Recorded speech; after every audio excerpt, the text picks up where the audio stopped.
3 जुलाई 2026।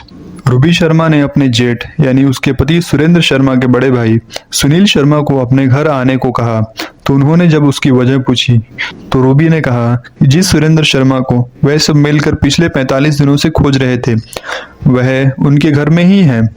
Excitement में जब वह रेणुका धाम कॉलोनी में रूबी शर्मा के घर पहुंचे तो उन्हें सुरेंद्र शर्मा नहीं मिले, जिस पर उन्होंने रूबी से पूछा कि सुरेंद्र शर्मा कहाँ है, तो उसने कहा कि सुरेंद्र शर्मा बाथरूम में है। वे दौड़कर बाथरूम की तरफ भागे लेकिन वहां भी सुरेंद्र शर्मा नहीं दिखे, तो उन्होंने रूबी से साफ साफ बताने को कहा कि सुरेंद्र शर्मा आखिर है कहाँ, जिसका जवाब सुन सुरेंद्र शर्मा के मानो तो होश उड़ गए। रूबी ने दबी आवाज में सहमते हुए कहा कि सुरेंद्र शर्मा वॉशरूम के फर्श के नीचे हैं। वह इंसान जिसको रूबी और उसकी पूरी फैमिली पिछले 45 दिनों से ढूंढ रही थी। रूबी खुद आंसू बहा दुख दिखाकर उसे ढूंढने का नाटक कर रही थी। उसी ने अपने पति का कत्ल कर उसे फर्श के नीचे चुनवा दिया था। यह सुनते ही सुनील शर्मा ने तुरंत पुलिस को इन्फॉर्म कर दिया। मौके पर पहुंची पुलिस ने जब बाथरूम का फर्श तोड़ा तो देखा कि उसके नीचे सुरेंद्र शर्मा की सड़ी हुई बॉडी पड़ी हुई थी। पुलिस ने रूबी को गिरफ्तार कर बॉडी को पोस्टमार्टम के लिए भेज दिया। आखिर कौन थे ये सुरेंद्र शर्मा जिसका कत्ल उसकी अपनी ही बीवी ने इतनी बेरहमी से कर दिया, और एग्जैक्टली क्या रीजन है जिसने रूबी को ऐसा करने पर मजबूर कर दिया। So let's get into details about Agra bathroom case. 45 साल के सुरेंद्र शर्मा अपनी बीवी, 2 बच्चियों और अपनी मां के साथ आगरा के सिकंदराबाद थाना क्षेत्र के रेणुका धाम कॉलोनी में रहते थे। सुरेंद्र शर्मा की वैसे तो कोई हायर एजुकेशन क्वालिफिकेशंस नहीं थी। वह छोटी मोटी और जॉब्स जैसे रैपिडो राइड्स, ब्लिंकिट जैसे क्विक कॉमर्स में डिलीवरी बॉय का काम किया करते थे। जाहिर है कि 5 मेंबर्स की इस फैमिली का इतने कम पैसों में गुजारा होना बहुत ही मुश्किल रहा होगा। दरअसल सुरेंद्र शर्मा के पिताजी के पेंशन के आए हुए पैसों से पूरे फैमिली का गुजारा होता था। सुरेंद्र को शराब पीने की आदत थी। एक तो बेरोजगारी, कम पैसे, ऊपर से शराब पीने की आदत से सुरेंद्र के घर वाले उससे हमेशा परेशान रहते थे। दरअसल रूबी शर्मा का कहना था कि सुरेंद्र शर्मा शराब के इतने आदी हो गए थे कि वह दिन भर शराब पीकर इधर उधर पड़े रहते, जिसकी वजह से वह कई महीनों से बेरोजगार थे।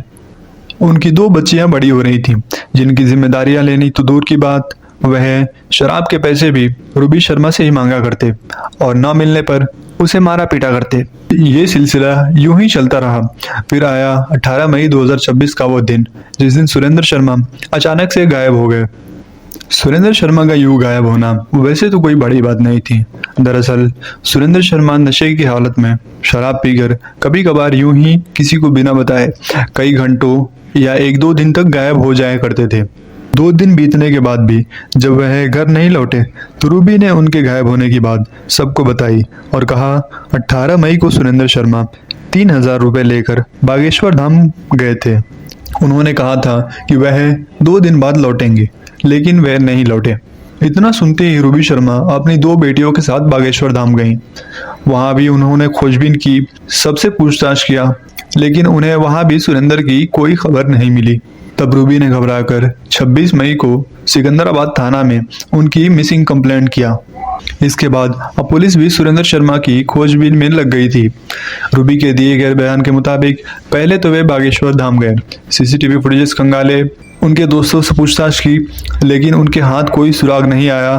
तो वह फिर से वहीं आ गए जहां से ये सारी चीजें स्टार्ट हुई थी। दरअसल अब पुलिस को रूबी पर शक होने लगा था और इसके कुछ ठोस वजह भी थे। पुलिस जब भी रूबी से पूछताछ करती तो उसके बयान बदलते रहते। कभी कहती कि उस दिन सुरेंद्र का झगड़ा हो गया था तो वह चले गए, तो कभी कहती कि वह उस दिन पैसे लेकर के बागेश्वर धाम चले गए थे। इसी दौरान कुछ ऐसा हुआ जिसके कारण पुलिस का रूबी पर यह शक अब यकीन में बदलने लगा। दरअसल सुरेंद्र शर्मा के पिताजी की जो पेंशन 30,000 रुपये आया करती थी, उनमें से आधे पैसे सुरेंद्र शर्मा के बड़े भाई यानी अनिल शर्मा को दिए जाते। लेकिन मई के महीने में जब सुनील शर्मा को पेंशन के आधे पैसे नहीं मिले तो उन्होंने रूबी से इसकी वजह पूछी, जिसके जवाब में रूबी ने कहा कि इस महीने पेंशन के पैसे ही नहीं आए। सुनील को पहले से ही रूबी पर शक था। ऊपर से उसके इस बयान के बाद सुनील शर्मा ने बैंक जाकर जब ट्रांजैक्शन रिकॉर्ड्स चेक किए तो उन्होंने पाया पेंशन के पैसे पहले ही निकाले जा चुके हैं। चूंकि एटीएम कार्ड्स सुरेंद्र शर्मा के पास रहते थे, तो इस वजह से सुनील को रूबी पर शक हुआ।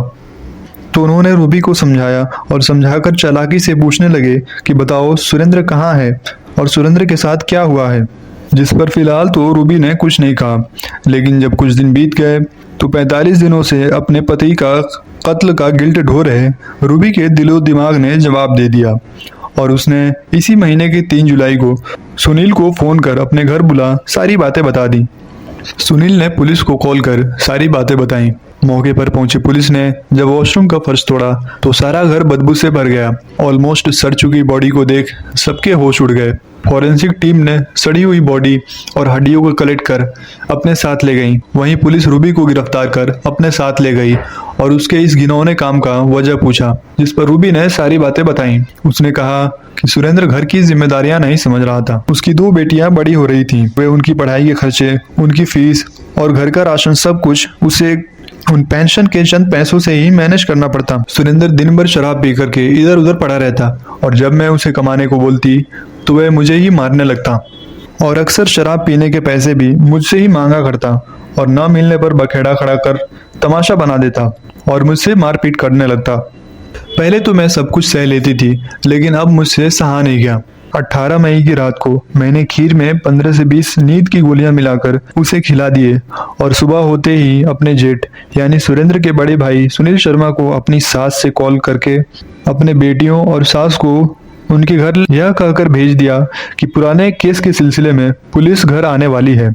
और जब वे चले गए तो सो रहे सुरेंद्र को मैंने मौत के घाट उतार उसे बाथरूम में गड्ढा खोर उसे दफना दिया और मिट्टी डालकर ऊपर से फर्श बनवा दिया और फिर उसके खो जाने का नाटक करने लगी ताकि किसी को मुझ पर शक ना हो। बाद में उसने कोर्ट में अपना जुर्म कबूल किया और कहा कि मुझे अपने किए पर अफसोस है, मुझसे गलती हो गई। अभी भी पुलिस इस बात की जांच कर रही है कि सुरेंद्र शर्मा के कत्ल में उसकी बीवी रूबी शर्मा के साथ किसी और का इन्वॉल्वमेंट तो नहीं है। एक पल का गुस्सा, एक गलत फैसला और फिर पूरी जिंदगी का पछतावा। याद रखिए, नफरत कभी जीत नहीं सकती। हर क्राइम के बाद सिर्फ पछतावा, आंसू और बर्बादी ही रह जाती है। रूबी चाहती तो पुलिस कंप्लेंट कर सकती थी, चाहे किसी इंसान ने कितना भी गलत हरकत किया हो। मर्डर कभी उसका जवाब नहीं हो सकता। अगर किसी रिश्ते में डोमेस्टिक वायलेंस या अब्यूज हो तो उसके लिए कानूनी रास्ते मौजूद होते हैं। एक जान लेना सिर्फ एक और ट्रेजेडी को जन्म देना होता है। हर विक्टिम इंसाफ का हकदार है और हर आरोपी को कानून के सामने जवाब देना चाहिए, ना कि किसी के हाथों सजा पाना। हिंसा कभी हिंसा का हल नहीं बन सकती। आप इस केस के बारे में क्या सोचते हैं? आप अपनी राय हमें कमेंट में ज़रूर बताइएगा। आप अपने और अपनों का ख्याल रखिए। Thank you so much for watching. मिलते हैं किसी और वीडियो में, तब तक के लिए